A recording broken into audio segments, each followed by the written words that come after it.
At SlyMedia Productions, we offer live streaming services to companies willing to reach a worldwide audience. We have the capacity to live stream debates from various locations for a wide range of clients. And our online audience, we welcome you back. We follow them and help build Zimbabwe brand on a positive note. On the second report on citizens' perceptions. And for us, our interest has always been around how do we leverage technology to communicate policy. The arrest itself was very violent. I think I was called by one of us, one of the colleagues who was later on arrested. He called me to say, I just got a call from Law and Order Harare Central Police that they are coming for you, so you got to leave. And then either you got to leave or you got to be sure that you are gonna be arrested. So I decided, my house is close to our local AFM church. So I just decided to go and pray a little bit. I was actually getting home. I was not sleeping at home those days. So I decided to go and pray at a local AFM in Zimbabwe church. And I took my cousin brother, Manom Komongo, I will call him my son. So I just walked with him to the church. And then as we were getting to the church, so the vehicle came. It was a quantum combi, like, full of men, heavily built men, and about 6 of them were armed with AK-47. So they jumped out of that vehicle brandishing their AK-47, 6 AK-47s.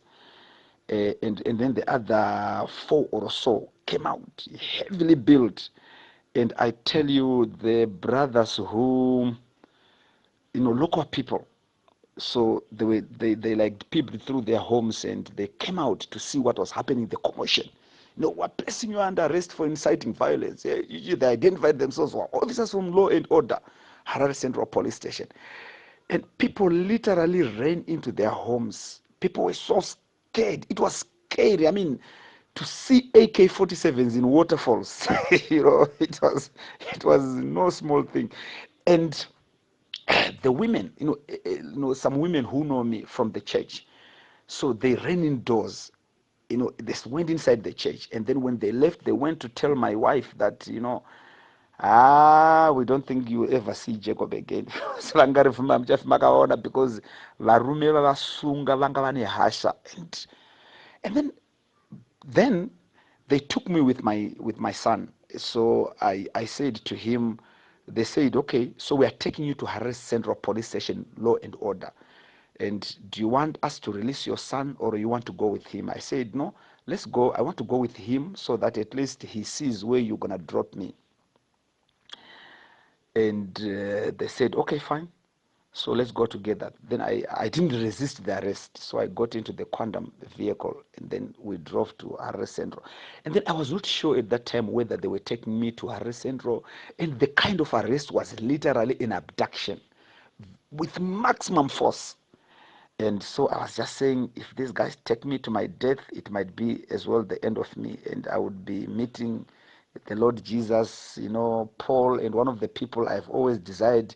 As soon as I've met the Lord Jesus, one of the people I would want to quickly have a chat with include the man Moses, the servant of the Lord. So at least I comforted myself to say, all the questions I meant to ask Moses, at least I would ask him now.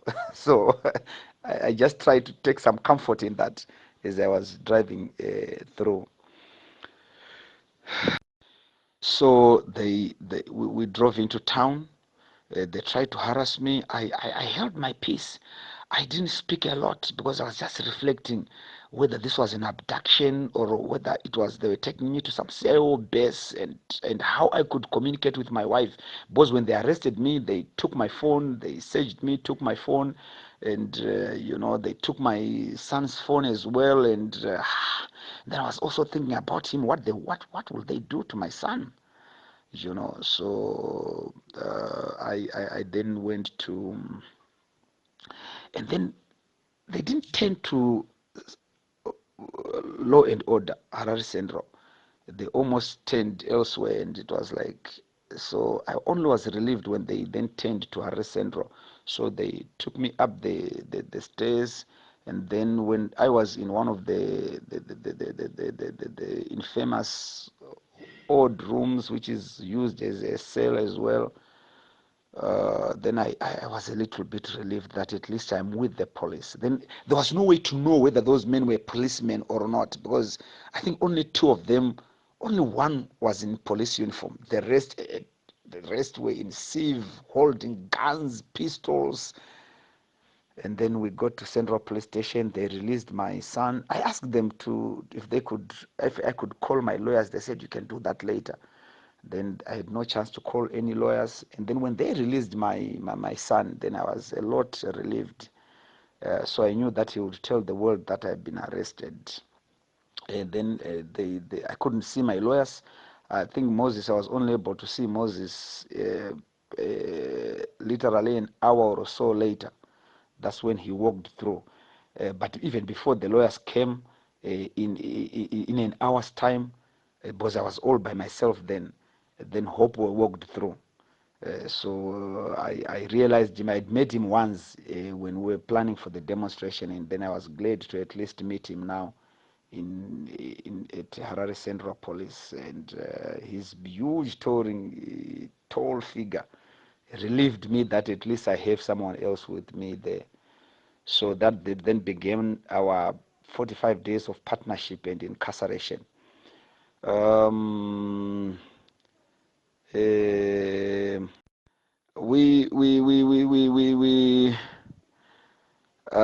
rest of the story was literal harassment and punishment. We went to court, denied bail. We were, the cells that were sleeping at Harare Central before we went to court, they were stinking with the biggest lies you have ever seen in the world. It was, for a long time I had not slept like on the floor. I had not slept out in the cold. I had lived then a fairly comfortable life, not as perfect as I would want, not as best as I would want, but I literally had not slept on the floor in a long time. Being leader, I have aides, I have security teams, I have gentlemen who when I need something, people pass it on to me as quick as you can imagine. But now there I was. So we were denied bail countless times. We were taken to Harare Remand Prison. I lived in a cell where Emerson Mnangagwa lived in some time. The next cell is what Mugabe used. His signature is imparted into the wall. I lived in cells where Matema Danda lived and the rest of them. But what encouraged me a lot was the solidarity from Zimbabweans. We could be told by the guards that people are talking about you guys. You are becoming household names. You are becoming famous. A lot is being said about you. So that really encouraged us then. And the incarceration continued, senseless detention, threats. We're afraid half the time that, they could come for us, inject us with horrible things. There were lots of fears. The lawyers would tell us, don't take any food, don't be seen by any doctor from prison, don't do. It was just the dons. And how do you do the dons? If they come overnight, grab you, inject you, how do you resist?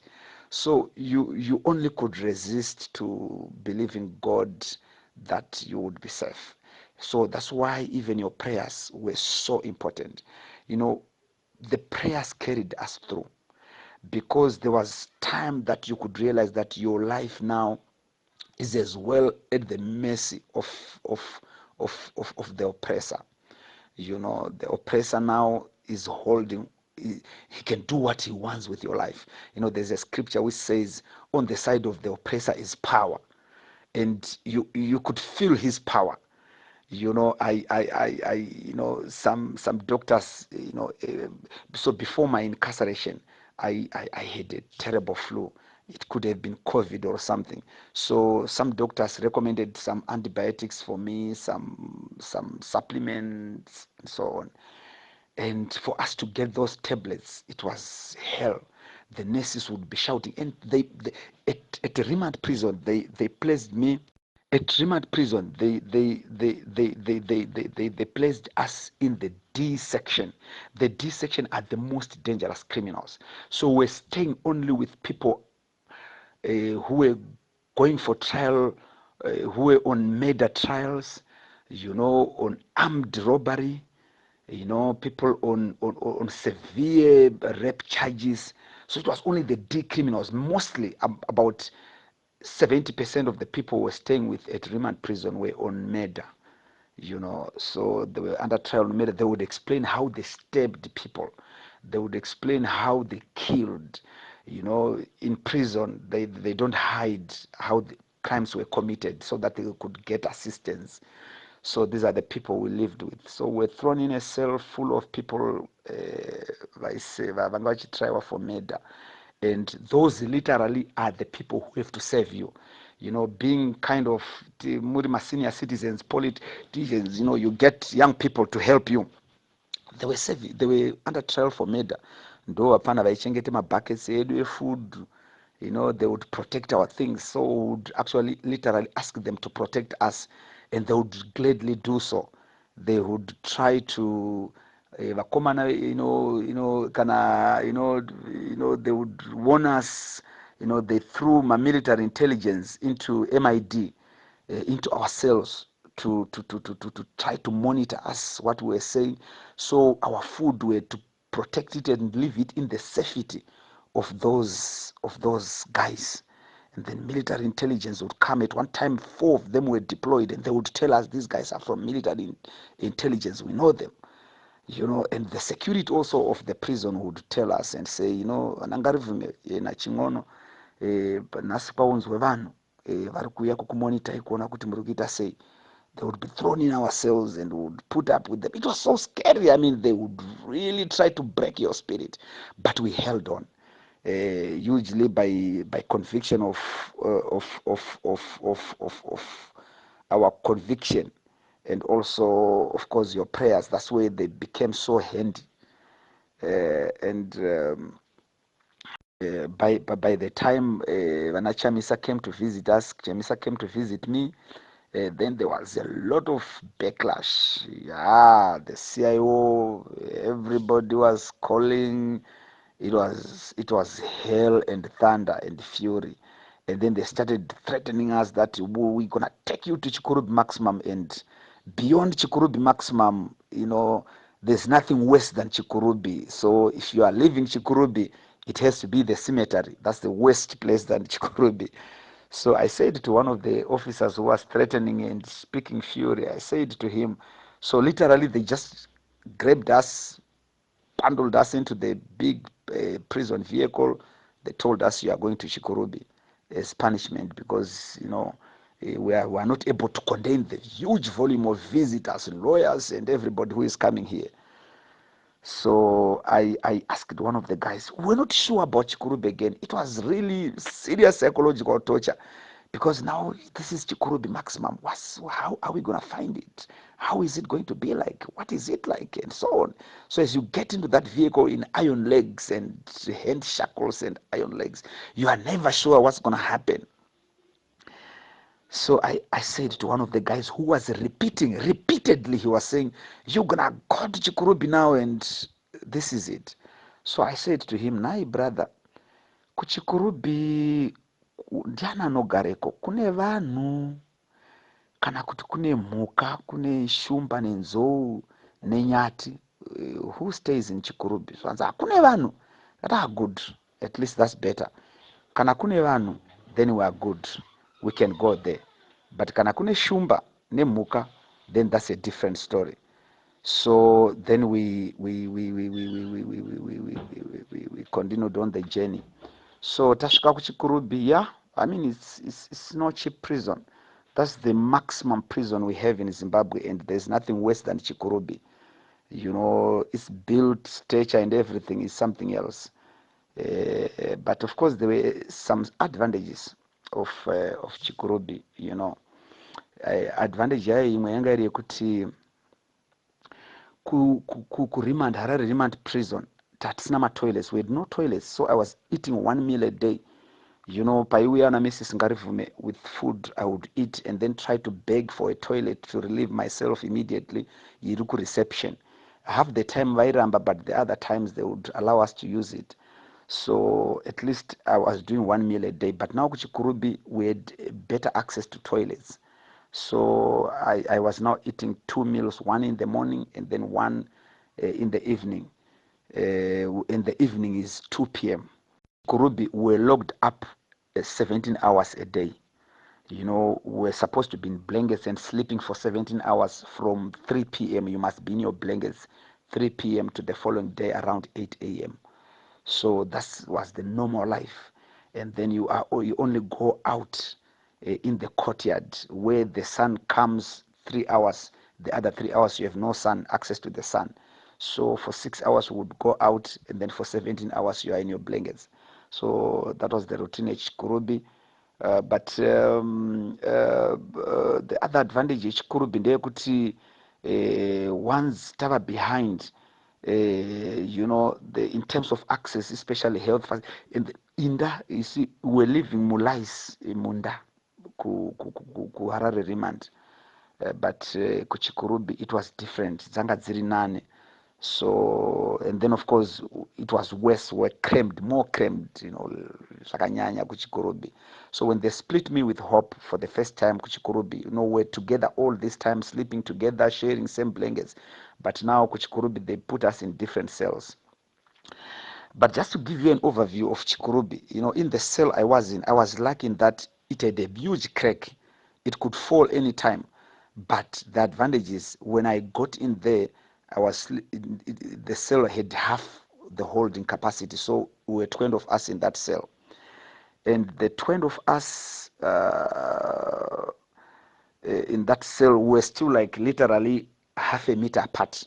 So the others would be 45 people in one cell, 45. So in other words, you would literally be sleeping side by side. And it's terrible. So in that cell, for instance, in my cell, half the people, about 10, are serving life imprisonment. And about 4 were serving over 106 years. One was 106, the other was 108, the other was 115 years.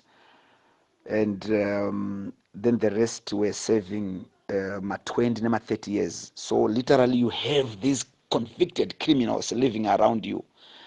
And they again had to take care of us. Nekuti if you keep your own food, then they can come and put in poison or something. So you have to rely on those prisoners. And I was reminded of this scripture where David ran to Adullam. You know, the word of God says in 1 Samuel 22, then David departed thence and went to Adullam. You know, I was literally in Adullam. I was in a cave where you know, with people society had rejected. People society had refused to live with. People who were running in debt, distress, discontented, people who had no value in society. So this is where I ended up. You know, I was now living with these men. It was terrible. It was terrible. You know, and for the first time, I appreciated humanity. I appreciated that, you know, even if you are convicted for killing, you are still a human being who deserves a second chance. And you can still do something good because they looked after us. He took charge of our food. They would arrange water for me to use in the toilet. They would arrange water for my bathing. They would literally surround me to look after me. They looked after me for 45 days, and it was amazing. So, and one of the gifts I gave to them is I was preaching the word of God. Mumaseus Maneru, I was preaching. I preached from, you know, one of my most favorite scriptures I preached from is John 3:16. For God so loved the world that he gave his only begotten son. I preached the word, and I became a source of encouragement to men of them. I would see men crying in the cells, moved by the word of God. I would pray for them. We asked for forgiveness. They repented. And cells, the D section of the prisons are full of men who are convicted for rape on false charges of rape. I tell you, brethren, the issue of rape is something that this country needs to deal with, and our criminal justice system needs to look into that. I saw, half of the men who'd be serving for false thumbed up charges they rape. We prayed, and for God to be gracious. So it was amazing. I preached from 1 and 2 Samuel. I inspired people from scriptures that David, and it was unbelievable. I shared my favorite scriptures from the books of Moses. And I got a lot of chance to. And then one of the MID guys, the military intelligence guys, prison, Harare remand. After I preached to people, then they lied that I am preaching politics and inciting people. And then it's one of the reasons we were moved to Chukurubi Maximum. But we continued, and it was so good. I had great opportunity to preach the word of God to people. So it's one of the things that I also managed to do. And it was, Hope would always ask me when we meet, talk in the court, same cell, the holding cell. He would say to me, Jacob, you got to preach, and preach from scriptures that involve David. It was unbelievable. It was unbelievable. And of course, at the end of it, we kept going backwards and forwards, vachitirambire bail, and a lot of things happening. In my cell, 10 people were, like in the hall. You see, I had a cell, but there was also a hall which had 7 cells, which had 10 cells. So from each of the 10 cells, they took one person at random and then tested them for COVID, and then 7 tested positive. So in other words, it showed that 70% of the people had COVID. So the risks were really realistic. But God has been gracious. God has been so much gracious. He kept us through all that. And of course, in the course, lots of drama, denying us bail, backwards and forwards, But our spirits were not broken. Personally, my spirit is not broken. We are so strong and determined to do the will of God. And one of the things, very interestingly, we got a lot of support from our prison officials. They would help us. They would tell us kuti right, nasikwatumwe vanhu vari kuteera vari kudai, nasikwanzwai. It was unbelievable. We got a lot of support from those guys, and it was really good. So Kuchikurubi, when I was in Chukurubi, the cell I was using, Morgan Changira used that cell.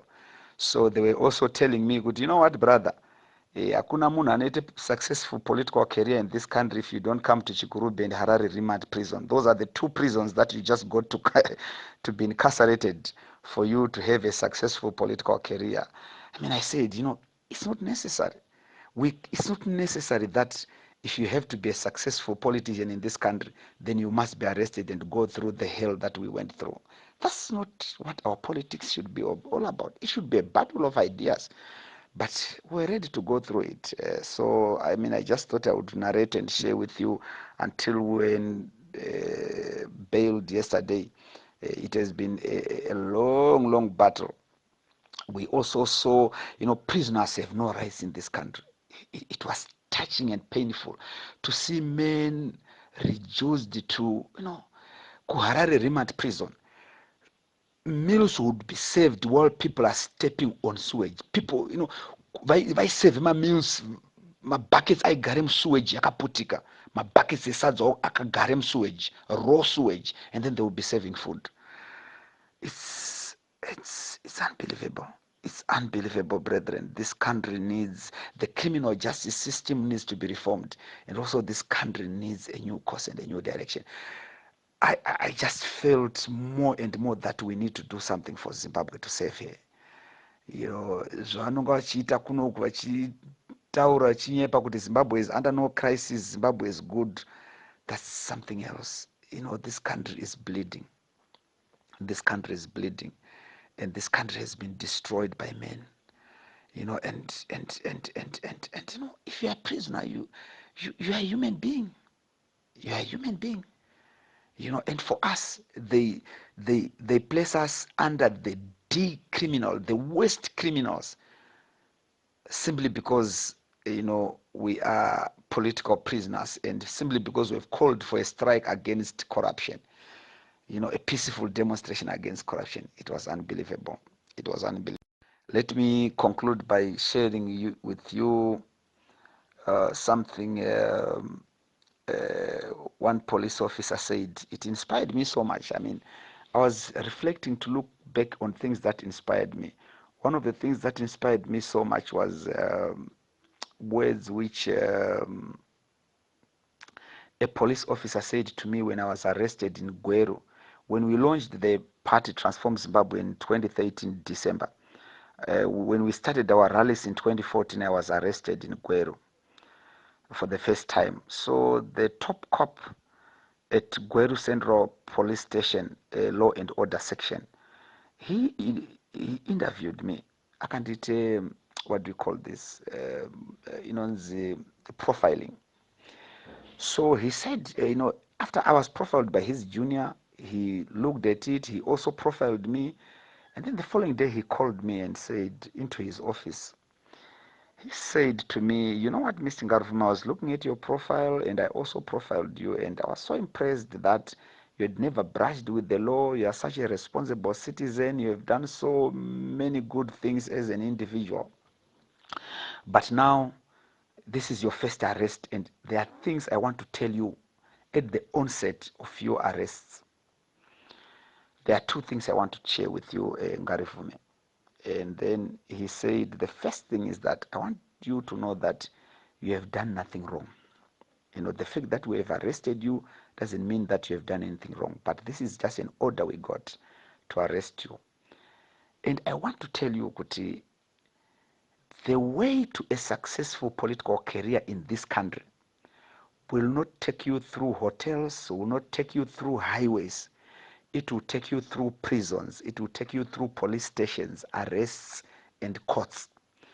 At one time, you come to know all the courts in this country, the prisons, the police stations. You may name them. So this is where a successful political career will take you through. It will take you through detentions, prisons, and so on, unfortunately. So the pathway will never take you through lit up roads and so on. You know, ichakutora through kusungwa. So be ready for that. And ukaona usikusungwa, ukaona usikuone majeri, ukaona usikuone ma police stations, nema courts, then check your locus. You might be on the wrong path, and you might actually be off route. If you are on route, check these signs. It was strange. And then secondly, he said to me, throughout all your arrests and incarceration, anyone you will meet at prison, at court, at police stations, they are not responsible for your arrest. Know it that whoever you see with your eyes are not responsible for your arrest. The people who will be responsible for your arrest, you may never meet them. So if you decide to be bitter and angry against the people who are arresting you or who you are dealing with, know it could is misdirected anger. The real people who will be responsible for your arrest, release, or anything, you will never meet them. So these are two things I want you to know, Ngarivhume, at the onset of your successful career. Good luck, and check for these signs. Yeah. I was thinking and reflecting about the words of these men. I said, so far I've been arrested in Chimanimani, I've appeared in court in Nyanga, I was arrested in Cholocha, I was arrested in Gweru, I was arrested here in Harare. I've been arrested all over. I've been in courts, different courts across the country. And now I've been in prison, incarcerated in Gweru, incarcerated now at Remand Prison, at Chukurubi. So, but I was reflecting to say, is that the Zimbabwe we want? But if you want a successful political career, you got to go through all this. Why can't we change this narrative as a people and as a nation?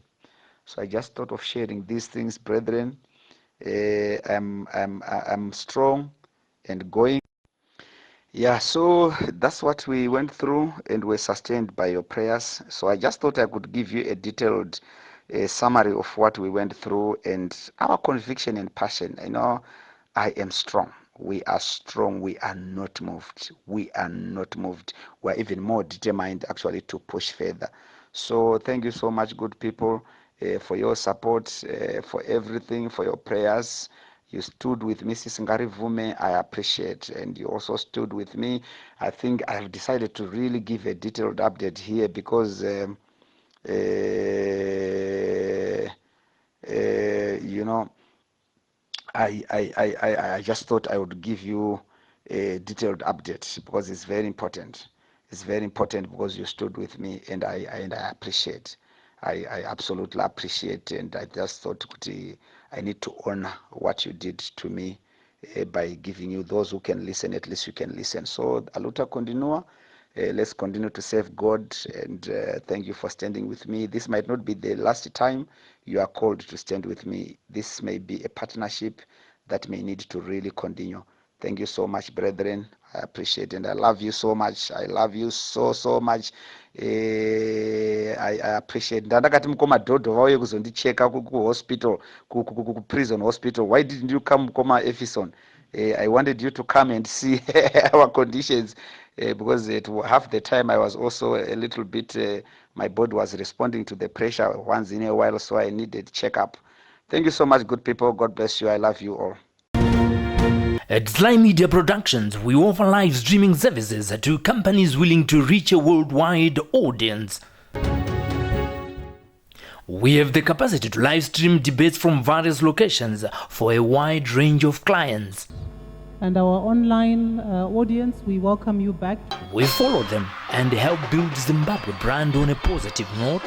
On the second report on citizens' perceptions. And for us, our interest has always been around how do we leverage technology to communicate policy, to communicate public issues.